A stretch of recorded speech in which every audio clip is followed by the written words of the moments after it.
દસ મિત્રો, welcome to YouTube channel Ramesh Kaila.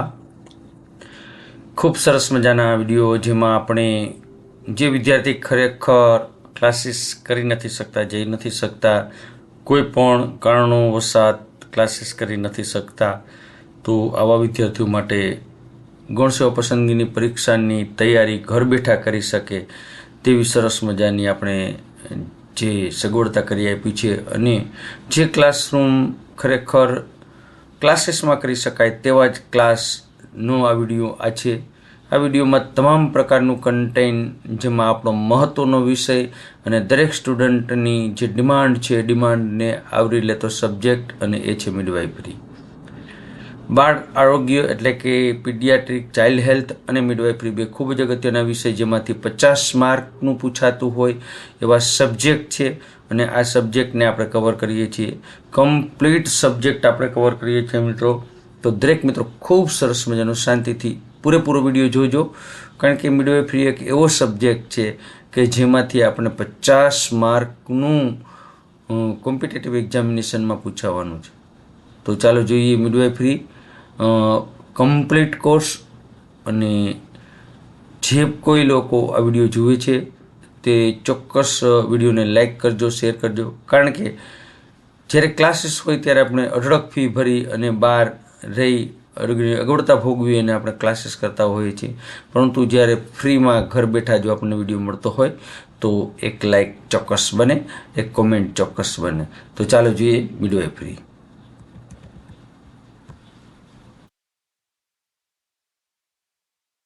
Midwifery એટલે શું?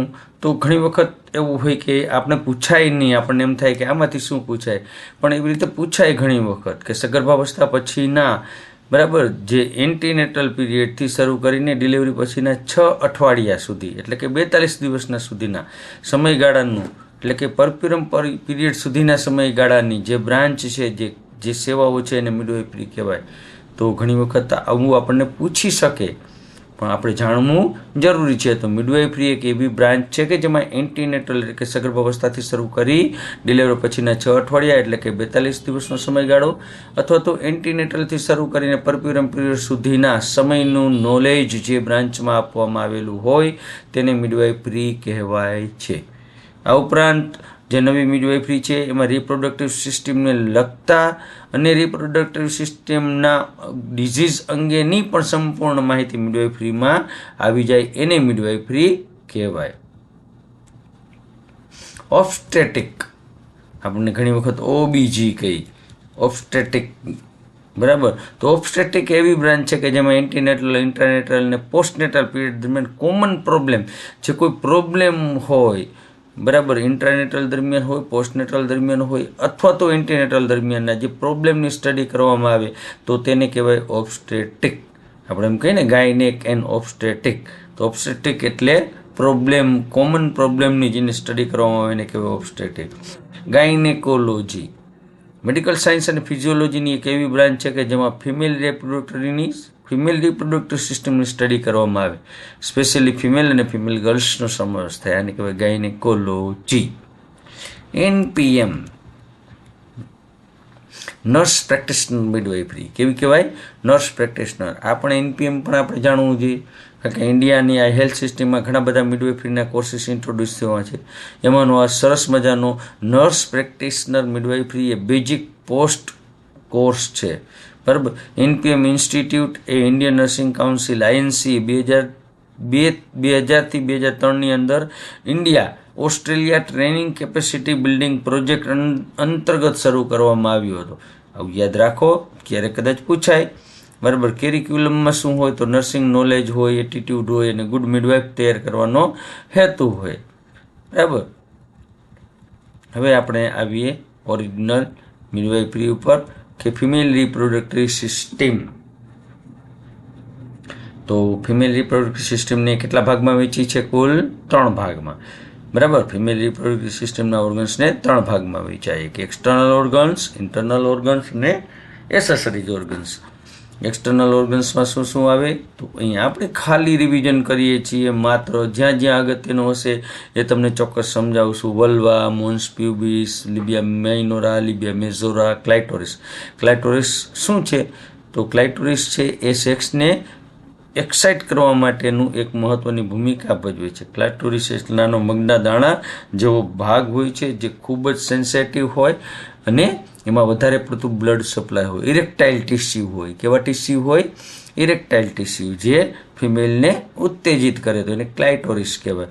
વેસ્ટિબ્યુલાઈ, યુરેથ્રલ ઓપનિંગ, પછી વજાઇનલ ઓપનિંગ, બાર્થોલિન ગ્લેન્ડ. તો બાર્થોલિન ગ્લેન્ડ વિશે ઘણી વખત પૂછાય કે બાર્થોલિન ગ્લેન્ડનું શું કામ છે? તો બાર્થોલિન ગ્લેન્ડ છે એ વજાઇનલ વોલને ભીની રાખે, વેટ રાખે. ક્યાં આવેલી હોય? તો લિબિયા મેજોરાના પાછળના ભાગમાં આવેલી હોય. બરાબર. અને એનું રિએક્શન એસિડિક હોય એટલે જે બેક્ટેરિયાનો ગ્રોથ છે એ અટકાવે. વજાઇના, હાઇમેન, ફોર્ચિટ. ફોર્ચિટ યાદ રાખવાની છે. ફોર્ચિટ એટલે શું? તો ફોર્ચિટ એ એપિઝિયોટોમી મૂકવા માટેની આદર્શ જગ્યા છે, તેને ફોર્ચિટ કહેવાય. પેરિનિયમ. રગી. તો વજાઇનલ વોલમાં આવેલી જે ગુલાબી નાની નાની કળચલીઓ છે, રિંકલ છે, એને કહેવાય રગી. હવે આવ્યા ઇન્ટરનલ ઓર્ગન્સ. તો ઇન્ટરનલ ઓર્ગન્સમાં uterus 1, ovary 2, fallopian tube 2. Uterus. બરાબર. તો યુટ્રસ એ કેવું છે? તો હોલોમસ્ક્યુલર ઓર્ગન્સ છે, પેલ્વિસમાં આવેલું હોય. કેવા આકારનું હોય? જમરૂક આકારનું હોય. વજન કેટલા ગ્રામ હોય? 60 ગ્રામ. લંબાઈ કેટલી? 7.5. પહોળાઈ 5, ઊંડાઈ 2.5. બરાબર. અને જાડાઈ છે એ 1.25 સેન્ટીમીટર. તો આપણે યાદ રાખવાનું છે 7.5, 5, 2.5 અને 1.25. બરાબર. તો આ રીતે પણ યાદ રાખી શકાય. કેટલા લેયર હોય? તો એન્ડોમેટ્રિયમ, માયોમેટ્રિયમ ને પેરીમેટ્રિયમ 3 લેયર. અંદરનું લેયર હોય તો એન્ડોમેટ્રિયમ, વચ્ચેનું લેયર હોય તો માયોમેટ્રિયમ, બહારનું લેયર હોય તો પેરીમેટ્રિયમ. પોઝિશન કઈ હોય યુટ્રસની? તો આગળની તરફ ઝૂકેલું હોય તો એન્ટીવર્ટેડ કહેવાય. યાદ રાખજો, ઘણી વખત પૂછાય. આગળની તરફ ઝૂકેલું હોય તો એન્ટીવર્ટેડ, પાછળની તરફ ઝૂકેલું હોય તો રિટ્રોવર્ટેડ. કેવું આવે? Retroverted. Very good. Fallopian tube. તો ફેલોપિયન ટ્યુબમાં આપણે જોઈએ તો ફેલોપિયન ટ્યુબ કેવી છે? તે ટ્યુબ હોય, 2 ટ્યુબ હોય. દરેક ટ્યુબ કેટલા સેન્ટીમીટર લાંબી હોય? તો આશરે 10 સેન્ટીમીટર લાંબી હોય. પાર્ટ્સ કયા? તો ઇસ્થમસ, એમ્પ્યુલા, ઇન્ફન્ડિબ્યુલમ અને ફિબ્રિયા. ઇસ્થમસ, એમ્પ્યુલા, ઇન્ફન્ડિબ્યુલમ અને ફિબ્રિયા. એમ્પ્યુલા યાદ રાખો, માત્ર 5 સેન્ટીમીટર લાંબુનું પોળું હોય અને ઓવમના ફર્ટિલાઇઝેશન આ ભાગમાં થાય. આપણને એમ પૂછે કે ઓવમનું ફર્ટિલાઇઝેશન નીચેના પૈકી કયા ભાગમાં થાય? તો એમ્પ્યુલાના ભાગમાં થાય.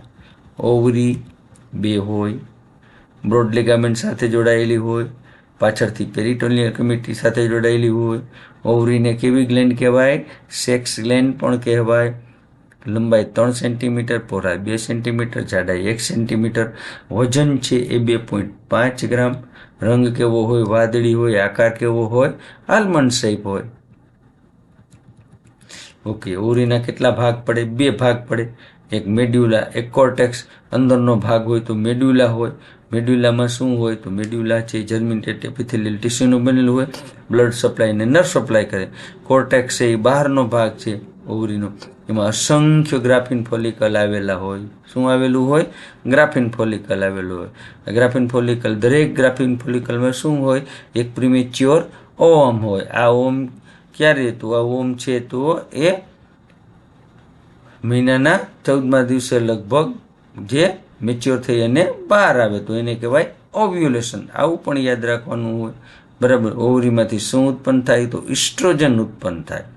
ગ્રાફિન ફોલિકલમાં યાદ રાખવાનું ખાસ, ગ્રાફિન ફોલિકલમાં જ્યારે ઓવમ હોય ત્યારે ઇસ્ટ્રોજન ઉત્પન્ન થાય.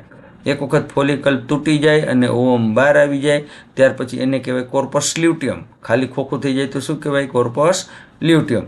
બરાબર. એક વખત કોર્પસ લ્યુટિયમ બને પછી એમાંથી પ્રોજેસ્ટોરન ઉત્પન્ન થાય. એટલે ઇસ્ટ્રોજન અને પ્રોજેસ્ટોરન બંને ઉત્પન્ન કરે.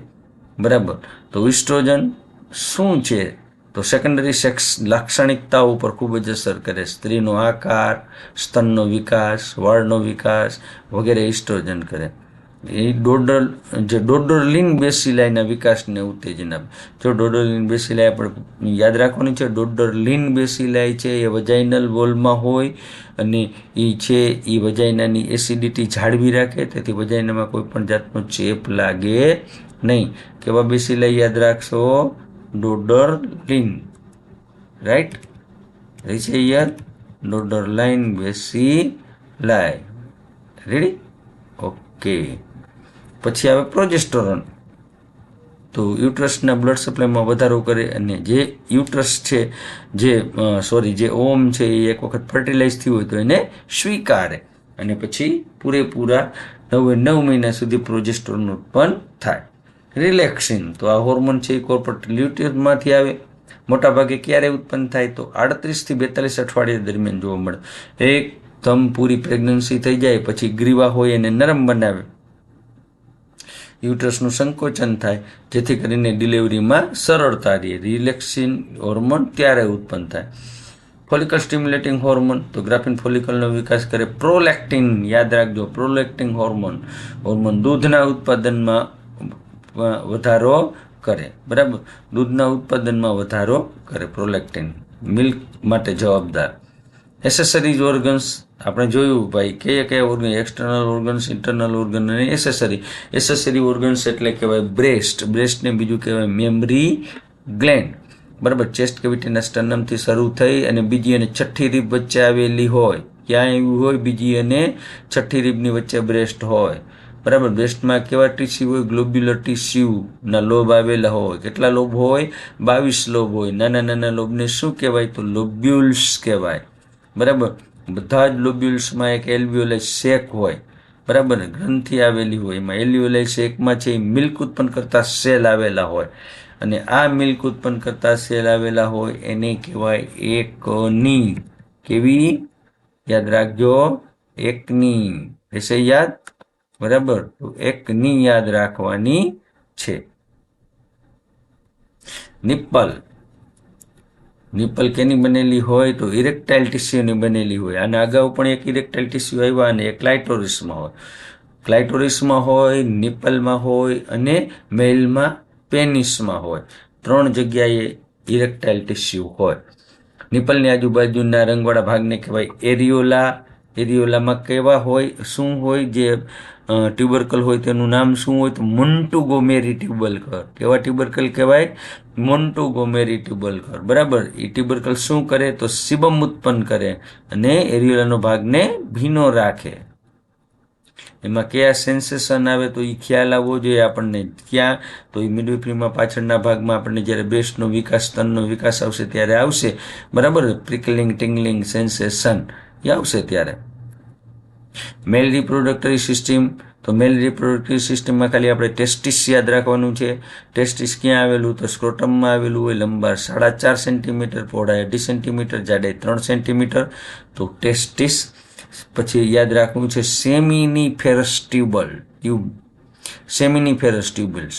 બરાબર, શું કામ યાદ રાખવાનું સેમિનિફેરલ ટ્યુબલ? કારણ કે સ્પર્મનું ઉત્પાદન કરે, સ્પર્મને આગળ લઈ જવામાં મદદ કરે. ટ્યુબલ્સ છે એ ઇન્ટરસ્ટિશિયલ સેલમાં રહેલું હોય અને ટેસ્ટેટોરોન નામનો હોર્મોન ઉત્પન્ન કરે. કયો હોર્મોન ઉત્પન્ન કરે? ટેસ્ટેટેરોન. યાદ રાખજો, ટેસ્ટિસમાંથી ટેસ્ટેટેરોન હોર્મોન ઉત્પન્ન થાય જે મેલની લાક્ષણિકતાઓ માટે ખૂબ જ જવાબદાર છે. મેલમાં માત્ર એક જ હોર્મોન હોય અને એ હોય ટેસ્ટોટેરોન. બરાબર, તો કેમાં હોય? તો સેમિનિફેરસ ટ્યુબ્સ. સેમિનિવેસિકલ યાદ રાખવાનું છે. સેમિનિવેસિકલ શું હોય? તો જે સ્પર્મ હોય એ સ્પર્મને જીવતા રાખે. એમાં એક ચીકણું પ્રવાહી હોય અને સ્પર્મને જીવતું રાખવાનું કામ કોણ કરે? તો સેમિનલ વેસિકલ. હોર્મોન, મેલમાં હોર્મોન અને સ્પર્મેટોઝોનું. મેલમાં હોર્મોન આપણે જોઈ લીધું ભાઈ, કયું હોય? તો ટેસ્ટોટેરોન. કયું હોય? ટેસ્ટોટેરોન. બરાબર, ટેસ્ટોટેરોનની જવાબદારી શું હોય? તો અવાજ, રિપ્રોડક્ટરી ઓર્ગન્સનો વિકાસ, છાતી, દાઢી, એક્ઝિલા, પ્યુબિસ ઉપર વાળ આવે, આ બધું કામ કોણ કરે? તો ટેસ્ટોટેરોન હોર્મોન કરે. સ્પર્મ, બરાબર, સ્પર્મેટોઝોઆ કહેવાય. કેવું કહેવાય? સ્પર્મેટોઝોઆ. તો સ્પર્મ છે એ શરૂઆત તો એડોલેશનથી જ શરૂ થઈ જાય, આખા યુવાની કાળ દરમિયાન ચાલુ જ હોય. 3 ml જેટલા સ્પર્મમાં કેટલા? આશરે 200 થી 300. 3 ml જેટલા સીમેનમાં આશરે 200 થી 300 મિલિયન સ્પર્મ હોય. સ્પર્મનું આયુષ્ય કેટલું હોય? 72 કલાકનું હોય. બરાબર, તો સ્પર્મમાં 3 ભાગમાં વહેંચાયેલું હોય. હેડ હોય, બોડી હોય અને ટેઇલ હોય. Menstrual cycle. તો બધાને આવડતું જ હોય, આપણે ખાલી એ રિવિઝન જ કરીએ છીએ અને રિવિઝન કરવામાં ખૂબ જ આપણને ફાયદો થાય કે નાના નાના જે કાંઈ આપણા MCQ ટાઈપના પ્રશ્નો પૂછાતા હોય બધા જ આપણે કવર કરી શકીએ. તો ફિમેલમાં જ્યારે પ્યુબર્ટીથી શરૂ કરીને મેનોપોઝ 28 દિવસ યુટેરાઇન કેવિટીમાંથી જે વજાઇનલ બ્લીડિંગ થાય, દર 28 દિવસે વજાઇનલ બ્લીડિંગ થાય એને કહેવાય મેન્સ્ટ્રુએશન સાયકલ. 14 વર્ષથી શરૂ થાય, 45 વર્ષ સુધી ચાલે. બરાબર, કેટલા દિવસ ચાલે સાયકલ? તો 5 દિવસ ચાલે. સાયકલ દરમિયાન કેટલું બ્લીડિંગ થાય? તો 50થી 80 ml જેટલું બ્લીડિંગ થાય. બરાબર, પ્રથમ માસિક આવે એને શું કહેવાય? તો પ્રથમ માસિક આવે એને મેનાર્કી કહેવાય. યાદ રાખવાનું છે, મેનાર્કી વારંવાર પૂછાય. તો પ્રથમ વખત માસિક આવે એને કહેવાય મેનાર્કી. બરાબર, મેન્સ્ટ્રુએશન સાયકલના કેટલા ફેઝ હોય કુલ? તો 4 ફેઝ હોય. કેટલા હોય? 4. રિજનરેટિવ, પોલિફરેટિવ, સિક્રેટરી અને મેન્સ્ટ્રુઅલ ફેઝ. આપણે બહુ ડિટેલમાં જવું નથી. રિજનરેટિવ એટલે ફરીને પાછું મેન્સ્ટ્રુએશન સાયકલ શરૂ થાય, એટલે કે મેન્સ્ટ્રુએશન સાયકલના 5 દિવસ પછીના 6ઠા દિવસે રિજનરેશન થાય. પછી એમાં પોલિફરેશન એટલે બ્લડ સપ્લાય વધે અને ફોલિકલ ટિશ્યુ થાય. પછી એમાંથી સિક્રેશન ઉત્પન્ન થાય, તો સિક્રેટરી કહેવાય. સિક્રેટરી એટલે 14 દિવસે જે ઓવ્યુલેશન વાળો ફેઝ છે એ સિક્રેટરી ફેઝ કહેવાય. અને પાછું ફરીને જો કન્સેપ્શન કે ફર્ટિલાઇઝેશન ન થાય તો ફરીને પાછું બ્લીડિંગ થાય, તો વળી મેન્સ્ટ્રુએશન ફેઝ આવી જાય. પ્યુબર્ટી અને મેનોપોઝ બંને શબ્દો યાદ રાખવાના છે. પ્યુબર્ટી, બરાબર, પ્યુબર્ટી એટલે શરૂઆતનો ફેઝ, પ્યુબર્ટી, બરાબર. તો આ અવસ્થાનું પ્રથમ માસિક સાથે અંત આવે એને કહેવાય મેનાર્કી. બરાબર, 11 થી 14 વર્ષ પહેલાની જે હોય એ એજ પ્યુબર્ટી એજ કહેવાય. એક વખત માસિક આવે તો પછી મેનાર્કી થઈ જાય, બરાબર, અને પ્યુબર્ટી પૂરી થઈ જાય, એડોલેશન થઈ જાય. મેનોપોઝ તો 45 થી 50 વર્ષના સમયગાળામાં કુદરતી રીતે માસિક જ્યારે બંધ થઈ જાય, મેન્સ્ટ્રુએશન સાયકલ આવતું બંધ થઈ જાય તો એને કહેવાય મેનોપોઝ. ડિસ્મેનોરિયા, બરાબર, પેઇન સાથે મેન્સ્ટ્રુએશન, દુખાવા સાથે માસિક આવે તો ડિસ્મેનોરિયા કહેવાય. એમેનોરિયા, માસિક આવતું જ બંધ થઈ જાય અમુક સમયે તો એમેનોરિયા કહેવાય. દાખલા તરીકે પ્રેગ્નન્સી હોય, ઘણી વખત લવ ફેલ્યોર હોય, ઘણી વખત કોઈ ટ્રોમેટિક એક્સપિરિયન્સ એવો થયો હોય એના હિસાબે થાય તો એમેનોરિયા કહેવાય. મેટ્રોરેજિયા, વધારે પ્રમાણમાં બ્લીડિંગ થાય અને અનિયમિત થાય તો એને કહેવાય મેટ્રોરેજિયા. લ્યુકોરિયા પણ અહીંયા આવે, બરાબર, તો વ્હાઇટ ડિસ્ચાર્જ થાય તો એને કહેવાય લ્યુકોરિયા. તો મિત્રો, આ હતા કેટલાક ફિમેલ રિપ્રોડક્ટિવ સિસ્ટમના ખૂબ જ અગત્યના પ્રશ્નોને આવા જ વિડીયો આપણે જોવા છે, કારણ કે આ હજી માત્ર યુનિટ 1 પૂરું થયું છે અને વિડીયો ખૂબ લાંબા બને. જો વિડીયો તમે જોશો તો ચોક્કસ આ વિડીયો મિડવાઇફરી ઓછામાં ઓછા 5 થી 6 ભાગમાં આપણે કમ્પ્લીટ કરવાનું રહેશે. તો ચોક્કસ વિડીયોને લાઇક કરજો, આપણા મિત્રો સાથે શેર કરજો. ઘર બેઠા આવા ક્લાસીસ કોણ કરાવે? તો માત્ર ને માત્ર કૈલા સર. તો કૈલાસ સરને થેન્ક યુ કહેવા માટે શું કરશો?